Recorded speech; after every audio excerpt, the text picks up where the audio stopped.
Hi! మనం నిన్నే చెప్పుకున్నాం భారత్ ఖచ్చితంగా మ్యాచ్ గెలుస్తుందని, అది కూడా మ్యాచ్‌ని ఫోర్త్ డేనే కంప్లీట్ చేస్తుందని. మరి మనం అనుకున్నట్టే ఇండియా మ్యాచ్‌ని ఫోర్త్ డేనే కంప్లీట్ చేసింది. మరి ఈ నేపథ్యంలో ఓవరాల్‌గా ఇండియా యొక్క ప్లస్ పాయింట్స్ ఏంటి? ఈ మ్యాచ్‌లో ఇండియా యొక్క మైనస్ పాయింట్స్ ఏంటి? అదేవిధంగా హీరో ఆఫ్ ద మ్యాచ్ ఎవరు? ఇక fourth day hero of the fourth day ఎవరు? ఓవరాల్‌గా ఈ మ్యాచ్ పైన ఒక super review. Let's go to the video. మనం నిన్నటి వీడియోలో చెప్పుకున్నాం. భారత్ మ్యాచ్ గెలవాలంటే అద్భుతాలు చేయాల్సిన అవసరం లేదు. సాధారణంగా ఆడినా చాలు. అదే ఇంగ్లాండ్ మ్యాచ్ గెలవాలంటే అద్భుతాలు చేసి తీరాలి అనుకున్నాం. మరి మనం అనుకున్నట్టే ఇండియా మామూలుగా ఆడిందా? లేక కాస్త ఎక్స్ట్రార్డినరీగా ఆడిందా? అన్న పక్కన పెడితే ఇండియా మ్యాచ్ గెలిచేసింది. సిరీస్ 1-1తో సమం చేసేసింది.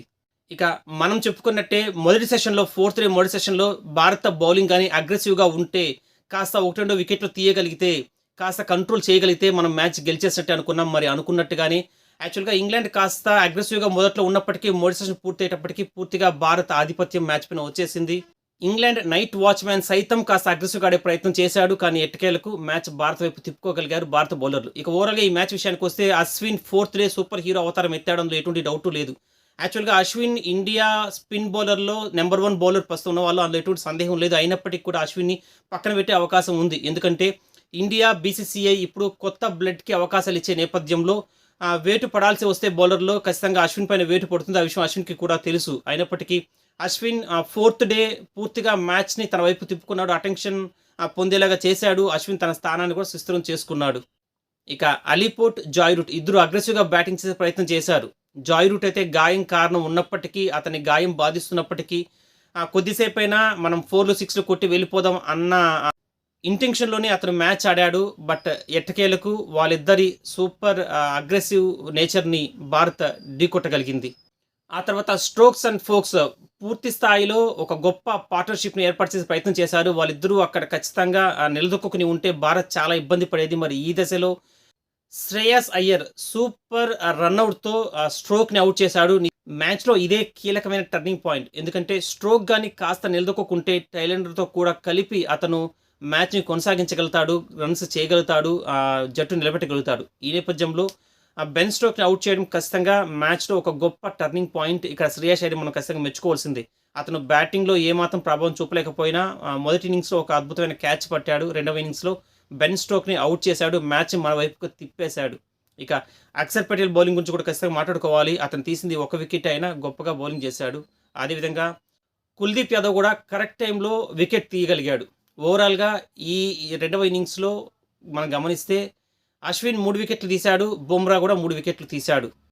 వైజాగ్ పిచ్ విషయానికొస్తే వైజాగ్ పిచ్ అనేది చాలా అద్భుతమైన పిచ్. ఎందుకంటే అది అటు బ్యాట్స్‌మెన్‌కి, ఇటు బౌలర్‌కి ఇద్దరికీ పూర్తి స్థాయిలో సహకరించింది. 50-50 అన్నట్టుగా సహకరించింది. ఈ నేపథ్యంలో అద్భుతమైన సెంచరీలు కూడా ఈ మ్యాచ్‌లో జరిగాయి. అదేవిధంగా అద్భుతమైన బౌలింగ్ కూడా మనం ఈ మ్యాచ్‌లో చూసాం. మనం గాని గమనిస్తే జైస్వాల్, గిల్ ఇద్దరు అద్భుత సెంచరీలు చేశారు. ఇక బౌలింగ్ విషయానికొస్తే బోత్ ద ప్లేయర్స్ 2 జట్ల తరపున కూడా బౌలర్స్ అద్భుతంగా బౌలింగ్ చేశారు. ఇక బుమ్రా, అశ్విన్ పోటాపోటీ అన్నట్టుగా ఈ మ్యాచ్ సాగింది. ఓవరాల్‌గా బుమ్రా పైచేయి సాధించాడు. ఓవరాల్‌గా మ్యాచ్ యొక్క సూపర్ హీరో ఎవరంటే బుమ్రానే. అతనికి మ్యాన్ ఆఫ్ ద మ్యాచ్ కూడా వచ్చింది. జైస్వాల్ డబుల్ సెంచరీ చేసినప్పటికీ కూడా, ఒక బ్యాట్స్‌మెన్ డబుల్ సెంచరీ చేసినప్పటికి కూడా బౌలర్‌కి మ్యాన్ ఆఫ్ ద మ్యాచ్ ఇచ్చారు అంటే బుమ్రా ఎంత గొప్పగా బౌలింగ్ చేశాడో మనం అనాలిసిస్ చేయొచ్చు. మొత్తంగా ఈ మ్యాచ్‌లో 9 వికెట్లు తీశాడు బుమ్రా. 150 క్లబ్‌లో చేరిపోయాడు. ఇక ఈ మ్యాచ్‌లో మనం మిస్ అయింది ఏదన్నా ఉంది అంటే అది కేవలం ఒకటే ఒకటి. అదేంటంటే అశ్విన్ 500 వికెట్‌లని పొందలేకపోవడం, కాస్త దూరంలో నిలిచిపోవడం. ఆ ఒకటి కూడా పూర్తయింటే మ్యాచ్ మరింత గొప్పగా ముగిసుండేది. మనం మరింత ఆనందపడుండేవాళ్ళం. ఎట్టకేలకు ప్రాబ్లమ్ ఏం లేదు. అశ్విన్ నెక్స్ట్ మ్యాచ్‌లో అయినా ఆ పని పూర్తి చేయగలుగుతాడు. ఇక థర్డ్ టెస్ట్‌కి 10 రోజుల టైం ఉంది. ఈ 10 రోజుల టైంలో ఇంతవరకు బీసీసీఐ ఇప్పటికీ థర్డ్ టెస్ట్‌కి టీమ్‌ని అనౌన్స్ కూడా చేయలేదు. మరి బీసీసీఐ టీమ్ అనౌన్స్ చేసి వాళ్ళు గొప్పగా ప్రాక్టీస్ చేసి థర్డ్ టెస్ట్‌లో కూడా మనం గెలిచి తీరాలి. ఎందుకంటే థర్డ్ అండ్ ఫోర్త్ టెస్ట్ మనం గెలవడం చాలా కీలకం. ఎందుకంటే ఫిఫ్త్ టెస్ట్ ధర్మశాలలో జరుగుతుంది. అది పూర్తిగా ఇంగ్లాండ్‌కి అనుకూలంగా అక్కడ వాతావరణం పిచ్ ఉంటుంది. ఈ నేపథ్యంలో మనం ఖచ్చితంగా థర్డ్ అండ్ ఫోర్త్ టెస్ట్ గెలిచి తీరాలి. అండ్ మనం మరో నెక్స్ట్ వీడియో కలుసుకుందాం. అంతవరకు బాయ్. జై హింద్.